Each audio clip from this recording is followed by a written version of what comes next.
Bad news for the Rams. So here's the thing about the Rams. Their quarterback is 37 years old. I Our left am tackle is. also 37 years old. Here's the thing about being 37.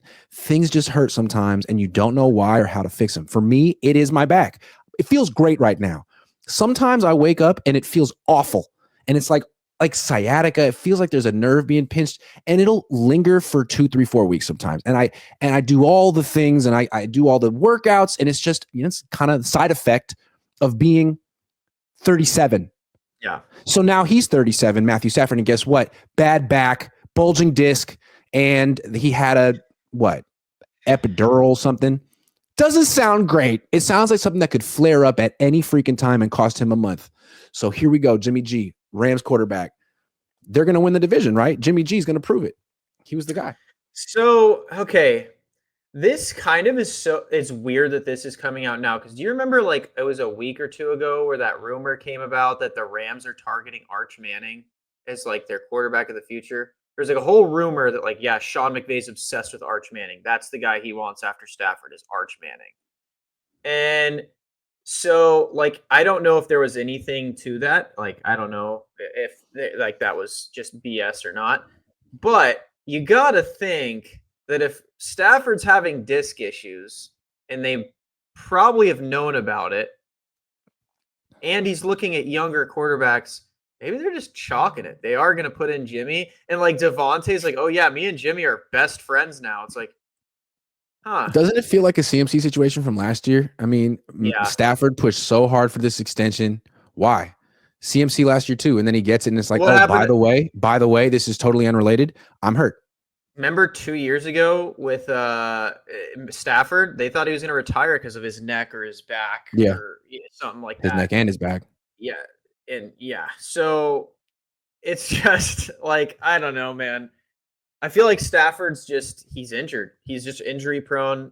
I think they wanted Once to you make start having this issue, I don't feel like it's going to go away. You're 37, a professional athlete. This is going to hurt. You're going to feel this. Probably off and on the rest of your life. I'll tell you right now, Nick's going to rip him to the ground, and that disc ain't feeling too good anymore.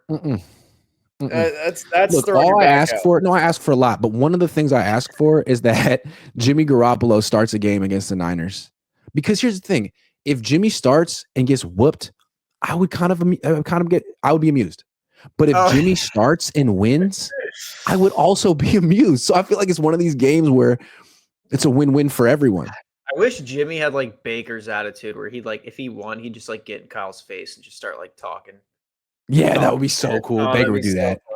Baker would do it all. But I would love, obviously, because I think we would curb stomp him, but I would love to see Jimmy versus the Niners. Oh my God, could you imagine of all the fireable offenses on Kyle Shanahan's resume, losing to Jimmy would be up there, man. Jimmy versus Kyle for first seed in the NFC West. Oh my God. It would just be too good. So Jimmy is the quarterback for the Rams all season. And then somehow Trey being the quarterback for the Chargers all season. I think it would be great. Or NFC Championship game, Jimmy versus Brock, Trey Lance in the Super Bowl at the Chargers waiting. Okay, so here's the thing. I'm in a dynasty league with Jesse Naylor and Marco Martinez and some other guys. And I haven't done fantasy football in 15 years. It's my first dynasty league ever. We drafted a month ago, which pissed me off to begin with because you don't know who's going to get hurt. Yeah, so I drafted. Here's my quarterbacks: Justin Herbert, Jordan Love, and Matthew Stafford. Matthew Stafford was hanging around. I'm like, man, I'll just grab him and I'll replace him in a year anyway. But now he's hurt and I'm worried. So if I were to have to get rid of Stafford, I was thinking I could go get Jimmy, but Jimmy kind of sucks. So I was thinking, what if I went and got Mac at some point, stash him? I got Jalen Milroe also. I got Milroe on my team. Fantasy's about you only get points if they play, right? Well, he's good, but it's a stash. You know what I'm saying? Because Mac could be a starting quarterback in a year's time and be killing it. And then I saw it because Jimmy has no upside. He might play and he'll suck. Also, even Jimmy's good games are not fantasy. No, it's 2 touchdowns, 1 pick, 230 yards. Yeah. Why wouldn't you just go for one of the a rookie? Stash one of those. That's what I do in Jalen fantasy. Milroe. I did. Oh yeah. No, I mean one that's gonna like play. No, I think Mac Jones is the move, or Trey Lance. I might have to go get Trey Lance. So you'll have Herbert and then be like, please. Speaking of Trey Lance, will you tell the good people that were watching this show what Trey Lance's Sean Payton score was in college? Yes, Trey Lance's Sean Payton score in college was a 4.9. He would have drafted him in a heartbeat. Yeah. If he had pick number 3, he would have drafted Trey Lance over Mac Jones. Yeah. And I bet you Justin Fields didn't have a 4.9 because he always had issues taking sacks in college. Mac Jones had a 4.2. There you go. So he had a better. I'm telling you, man, Mac Jones is a good quarterback, and the Niners really. So I have a question for you because you were saying all offseason that you think the Rams are the best team in the division. Now, well, Stafford is a better quarterback than Brock Purdy. But now, who is? This is definitely Arizona's division to lose. Oh I'd my have to say. What? They got Calais Campbell. They got Josh Sweat. Have you seen that murderer's row on that D line? It's huge. Let's look at Arizona for a second. Grant isn't a Niner fan. He hates the 49ers. I can't protect you. I'm just an Arizona Cardinals fan. They're just a great organization. They know what they're doing. Not even people in Arizona are Arizona Cardinals. That's why I like them so much, because no one likes them. Calais Campbell, Dalvin Tomlinson, Walter Nolan. So many guys, dude. Josh Sweat. Wow. Will Johnson. Wow. Will Johnson? Actually, he has been having a crazy camp, apparently. Has he? Yeah. Apparently, he has been locking everyone up. I'm telling you. Which I wanted him on the Niners. I wanted him so bad when he was falling. Also, they're gonna ride Kyler till the wheels fall off this year. Last year he ran 70. What am I talking about? I'm looking at Brock Purdy. Let me stop looking at Brock Purdy. I also don't like Gannon. I don't think he's. I like Gannon. Coach. I don't think he's good. I think he's kind of. I think you just don't like his face. I just don't like him as a person. I think as a person, his character.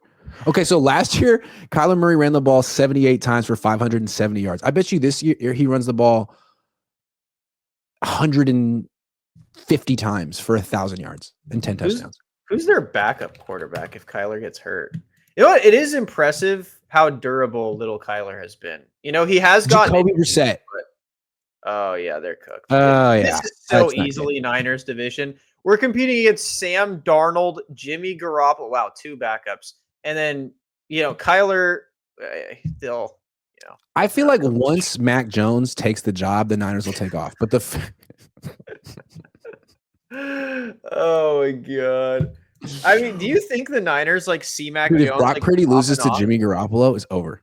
Do you think the Niners coaching staff or front office sees Mac Jones popping off and dude? Yes. Yes, I do. 100%. Yes, I do. I bet you that the whole organization wasn't in lockstep about giving up that much money, and they felt like, okay, we have to. But then Mac Jones comes in and it's like, man, it's exactly what we thought it would look like. Damn.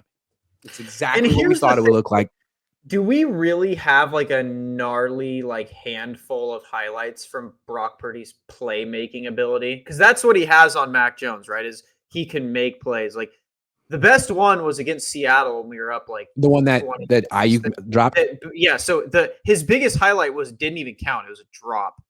And so other than that, it's the other big. Those are his coolest plays when he spins out of the pocket and then holds the ball and runs around for a long time. Yeah. But do you really want him doing that? Is he going to make a living like that?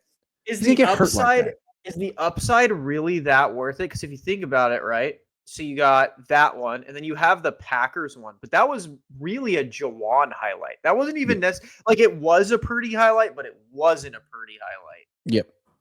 So dude. I mean, we'll probably see Mac Jones. He's going to play in preseason for sure. It's going to be Jimmy Garoppolo versus Mac Jones, the NFC Championship game. Mac's going to win, and then it's going to be Mac versus Trey in the Super Bowl. Mac's going to play in preseason, right? Yeah. I wonder if he's going to play the whole game because, how much can Carter Bradley play? He's been on the team for a week.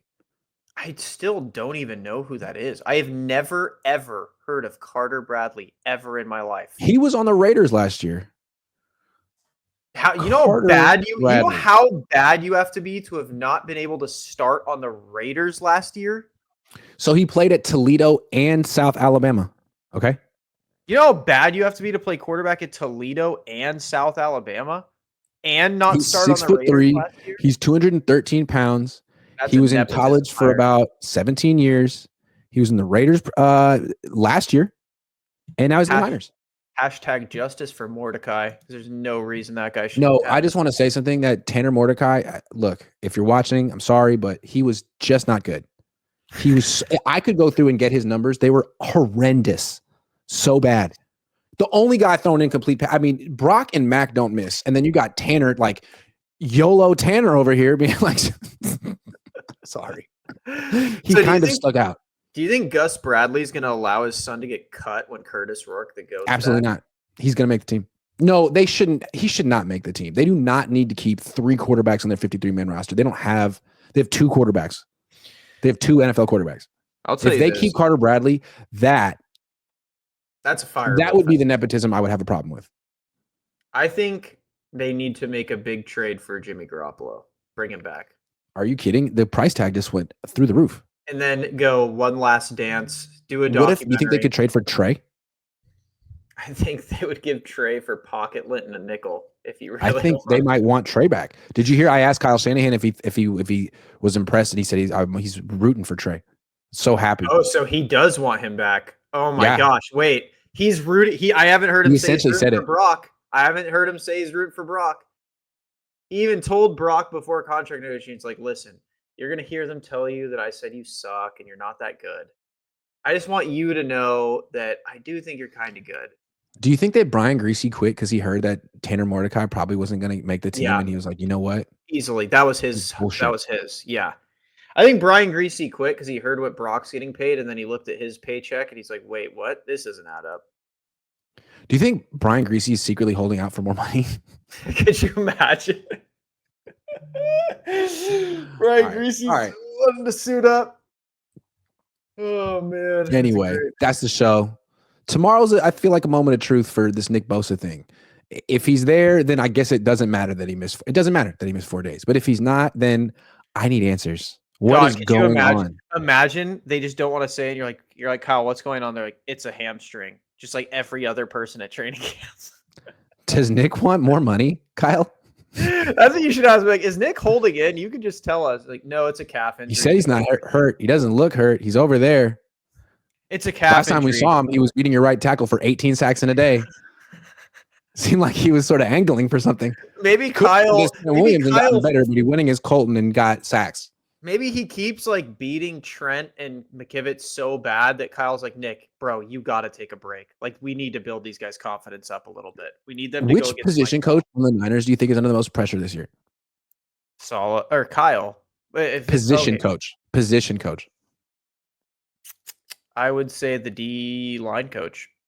That's true. He's up there. He's got to make those guys work. What about the quarterback coach? Mick Lombardi. What if Brock doesn't play well this year? It'd be so easy to fire Mick. No offense to Mick, but it's like, I mean, yeah, sure. I just feel like he's on the chopping block. If something goes wrong with Brock, they're not going to hold Brock responsible. They're not going to hold Kyle responsible. They're not going to hold Clegg Kubiak responsible. They will. I'll tell you right now, if Brock sucks this year, Kyle's fired. I don't see Kyle keeping his job if Brock is the reason. Like, say again, I've said this. If Salah's defense performs and the holdback is the quarterback, they are firing Kyle. And I would not doubt they just promote Salah. Because there is no. But what if Brock struggles and then Mac Jones plays and he's really good? Then they're gonna cut. Then I said that, remember, with the 1 year out, I think they're gonna get rid of Purdy and draft one. What they'll say. They'll be like, sure, we gave Brock $53 million a year, but let's just pretend we gave that contract to Mac Jones. Yeah, that's what they did with the Trey Lance thing, right? Sure. We wasted all this capital on Trey, but let's just pretend we used it on Brock. What's the difference? Yeah, and my guess is I'm like, well, that's why we protected ourselves with a 1 year out. Thank God we have Parag and John Lynch doing the best they've ever done. They're the best in the game, and now we have Mac Jones. We're really excited about. When Mac Jones becomes a Niners starting quarterback, do you think he'll change as a person, or do you think he'll still be the same Mac Jones we've come to love? You know what I like about Mac is because he's got that swag about him, right? Like, he's not afraid to gritty. You know, he's not afraid to, like, you know, do all those fun. Brock's a little more buttoned up, right? Yeah, and dude, I wish so bad Brock would be like Phillip Rivers, like screaming in people's face. Like you could still be like the nice country boy, but like do it Phillip Rivers style where you're screaming in people's face. Gosh darn it. Yeah. Like, and he's like, that's a touchdown. And then the guy's like, don't scream in my face. And he screams in his face anyways. Propa says the problem I have with building toward 2026 is CMC and Kittle, CMC, and Trent will be even older. No guarantee those guys are elite this year, let alone next year. I agree. And I feel like the only reason that you're doing this is because you spent so much money on Purdy and Ayuk. Yeah. And I think they definitely regret the Purdy contract and they're the Ayuk contract, and they're one injury away to Purdy and a good game from Mac Jones from officially regretting that contract as well. I'm telling you right now, CMC is not. I would be shocked if CMC is a massive focal point of this offense. I do not think CMC is going to be as big of a deal on our team. And I think fans need to prepare themselves for that because there's no way Kyle's banking on our future plan is our 30-year-old running back continuing to be elite in offensive player of the year for the next 3 years. That would be fireable offense. There's a lot of fireable offense. Based on training camp, the guy he's banking on being elite this year is Ricky. Yeah. We'll see. I mean, but that's the guy he wants to feature. He's 24, 20. Oh. Well, we lost him for a minute, boys. But yes, I agree. I think Ricky Pearsall definitely has to be that guy. And 25 is his athletic peak. Oh. Tyler. Yep, you're back. I don't know what happened. I don't know either. Anyway, I think that means the show is over. Sorry about that, everyone. Thanks for watching, though. I'll be back. Tomorrow's training camp. Let's see if I'm holding. I might hold in. We'll see. But I'll be there. I might show up and then not do any work. No, I'm here. I want you guys to know I'm here, but I'm not freaking telling you what happened. That's what I'm saying. See you guys. See ya.